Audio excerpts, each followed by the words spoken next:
आज हम differential equation chapter में बात करने वाले हैं ऐसे डिफरेंशियल इक्वेशन की जिन्हें सॉल्व करते समय हम उनके वेरिएबल्स को आसानी से सेपरेट न कर सकें। अभी तक हम जो बात कर रहे थे डिफरेंशियल इक्वेशन में वो वेरिएबल सेपरेबल मेथड से बात कर रहे थे। वेरिएबल सेपरेबल मेथड में हमने बहुत सारे क्वेश्चंस को सॉल्व किए और लगभग हर क्वेश्चन में हमने ये देखा कि हम दिए गए डिफरेंशियल इक्वेशन में वेरिएबल्स को बड़े ही आराम से सेपरेट कर पा रहे थे। लेकिन वहीं पर कुछ डिफरेंशियल इक्वेशंस ऐसे होते हैं जिनमें वेरिएबल को सेपरेट करना आसान नहीं होता है, या यूँ कहा जाए कि वहाँ पर वेरिएबल्स जो हैं सेपरेट नहीं हो पाते। जब डिफरेंशियल इक्वेशन में वेरिएबल सेपरेट नहीं हो पाते तब वहाँ पर हम उन डिफरेंशियल इक्वेशन को कुछ सुटेबल सब्स्टिट्यूशन करके वेरिएबल सेपरेबल फॉर्म में कन्वर्ट करते हैं। ध्यान रखिएगा, वेरिएबल सेपरेबल फॉर्म में कन्वर्ट तभी किया जाता है जब दिए गए डिफरेंशियल इक्वेशन में हम वेरिएबल को सेपरेट ना कर सकें। वहाँ पर कुछ सुटेबल सब्स्टिट्यूशन वगैरह करके तब हम उसे वेरिएबल सेपरेबल फॉर्म में कन्वर्ट करते हैं।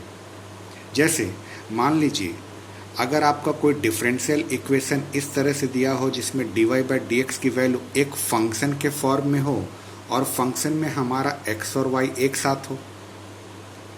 फंक्शन में अगर x और y एक साथ है तो यहाँ से ये सेपरेट कर पाना बहुत मुश्किल होता है। हाँ, x अलग रहे y अलग रहे तब हम x और y को सेपरेट कर सकते हैं, लेकिन x y अगर एक ही साथ है तो वहाँ पर x y को अलग कर पाना संभव नहीं होता है। तो वैसे केस में हम क्या करते हैं, ये जो फंक्शन में हम लोग नॉर्मली क्या पढ़ा करते थे, f(x) पढ़ा करते थे। फंक्शन के लिए हम लोग f(x) जो पढ़ते थे उस x की जगह पर हमारे पास क्या है, ax प्लस by प्लस का c है। तो हम क्या करते हैं, इसे वेरिएबल सेपरेबल फॉर्म में कन्वर्ट करने के लिए x की जगह पर आए हुए ax plus by plus c इस पूरे को या तो हम t लेट कर लेते हैं या v लेट कर लेते हैं। ax plus by plus c इस पूरे को या तो हम t लेट करेंगे या हम v लेट करेंगे और इसके बाद इसे डिफ्रेंशिएट करके dy बाई dx की वैल्यू निकालते हैं।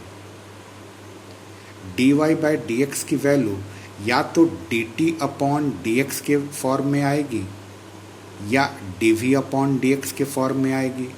डिपेंड करता है कि ax plus by plus c को हमने t लेट किया है या v लेट किया है। अगर t लेट किया है तो उसकी वैल्यू dt अपॉन dx में आएगी और अगर हमने ax plus by plus c को v लेट किया है तो dy बाई dx की वैल्यू dv अपॉन dx के फॉर्म में आएगी और उस dy बाई dx को dt अपॉन dx से या dv अपॉन dx से रिप्लेस कर देने के बाद वो पूरा का पूरा इक्वेशन हमारा वेरिएबल सेपरेबल फॉर्म में कन्वर्ट हो जाता है। आइए कुछ एग्जाम्पल के थ्रू हम इस थ्योरी को समझने का प्रयास करते हैं। जैसे हमारा जो पहला क्वेश्चन है, हमें सॉल्व करना है dy by dx is equal to 4x plus y plus 1 का होल स्क्वायर। अब कहने को तो ये अपने आप में एक डिफरेंशियल इक्वेशन है, लेकिन अगर आप इसको ध्यान से देखिए तो आप इसको यहाँ 4x प्लस वाई प्लस 1 का होल स्क्वायर लगाकर जब इसको एक्सपेंड करिएगा तो इस एक्सपेंशन में एक्स वाई का एक टर्म आएगा और एक्स वाई के उस टर्म में से x या y को सेपरेट कर पाना इतना आसान नहीं है। एक्स स्क्वायर का एक टर्म रहेगा, वाई स्क्वायर का भी एक टर्म रहेगा, लेकिन साथ में कहीं ना कहीं एक्स वाई का भी टर्म रहेगा। अगर एक्स वाई का टर्म है तो हम उसे एक्स वाई को आराम से सेपरेट नहीं कर सकते। तो हम यहाँ पर क्या करते हैं, जो हमारा गिवन डिफरेंशियल इक्वेशन है dy upon dx is equal to 4x plus y plus 1 का होल स्क्वायर, यहाँ पर हम इस 4x प्लस वाई प्लस 1 को v लेट कर लेते हैं। 4x प्लस वाई प्लस 1 को v लेट करने के बाद जब हम इसे डिफ्रेंशिएट करेंगे x के रिस्पेक्ट में, तब 4 कांस्टेंट है बाहर रहेगा, x का डिफ्रेंशिएशन 1 हो गया, y का डिफ्रेंशिएशन dy बाई dx, 1 का तो 0 हो गया डिफ्रेंशिएशन, और v का होगा dv अपॉन dx। यहाँ से dy बाई dx की अगर हम वैल्यू निकालें तो ये आएगी dv अपॉन dx माइनस 4। हमने dy बाई dx की वैल्यू dv अपॉन dx के फॉर्म में निकाल ली। अब 4x प्लस वाई प्लस 1 की जगह पर हमें v पुट करना है और dy बाई dx की जगह पर dv upon dx minus 4 put करना है इक्वेशन 1 में। इक्वेशन 1 हमारा ये है, इसमें dy बाई dx की जगह पर dv अपॉन dx माइनस का 4 पुट कर देना है और ये 4x प्लस वाई प्लस 1 की जगह पर v पुट कर देना है। ऐसा करने से ये हमारा अब differential equation dv upon dx minus 4 is equal to v square बन गया।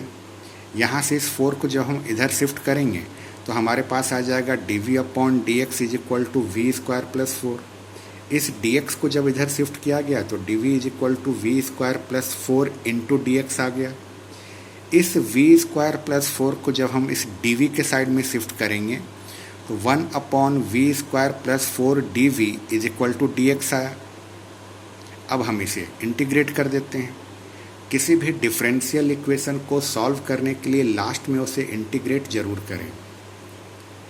इसे जब इंटीग्रेट करेंगे दोनों साइड में पहले इंटीग्रेशन का साइन लग जाएगा। इंटीग्रेशन का साइन लगने के बाद ये 1 अपॉन वी स्क्वायर प्लस 4 जो है हम इसे लिख सकते हैं 1 अपॉन वी स्क्वायर प्लस का 2 स्क्वायर। इन डेफिनिट इंटीग्रेशन में हमने सम स्पेशल इंटीग्रल्स के समय एक फॉर्मूला देखा था 1 अपॉन एक्स स्क्वायर प्लस ए स्क्वायर का। 1 अपॉन एक्स स्क्वायर प्लस ए स्क्वायर के फॉर्मूले से जब हम इसे इंटीग्रेट करेंगे तो ये हमारा आएगा 1 अपॉन ए टेन इनवर्स एक्स अपॉन ए होता है।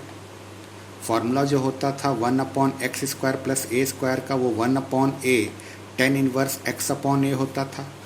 यहाँ पर x की जगह पर तो v है और a की जगह पर 2 है, तो हमारा ये आ गया 1/2 tan inverse v/2 is equal to x, और ये इंटीग्रेशन का कांस्टेंट आर्बिट्री कांस्टेंट हमारा c। ये 1/2 वैसे ही टेन इनवर्स वैसे ही v की हम वैल्यू पुट कर देते हैं। v हमने लेट किया था 4x प्लस वाई प्लस 1 को और होल अपॉन में 2 है और is equal to x plus c है। इस तरह से हम ये कह सकते हैं कि 1/2 tan inverse 4x plus y plus 1/2 is equal to x plus c, ये जो है ये रिक्वायर्ड सॉल्यूशन है इस डिफरेंशियल इक्वेशन का। इस डिफरेंशियल इक्वेशन को सॉल्व करते समय यहाँ पर जो स्टार्टिंग में टर्म दिया हुआ था, हम इस टर्म को जब एक्सपेंड करके सोच रहे थे तब इसमें एक xy का टर्म आ रहा था। उस xy के टर्म को हम सेपरेट नहीं कर पा रहे थे। अगर केवल x स्क्वायर और केवल y स्क्वायर रहता तो हम x स्क्वायर को इधर रखकर y स्क्वायर को इधर शिफ्ट कर सकते थे, लेकिन साथ में एक xy का टर्म आ रहा था जिसे हम सेपरेट नहीं कर पा रहे थे। इसलिए हमने यहाँ पर कुछ सूटेबल सब्स्टिट्यूशन करके इसे वेरिएबल सेपरेबल मेथड के फॉर्म्स में कन्वर्ट किया।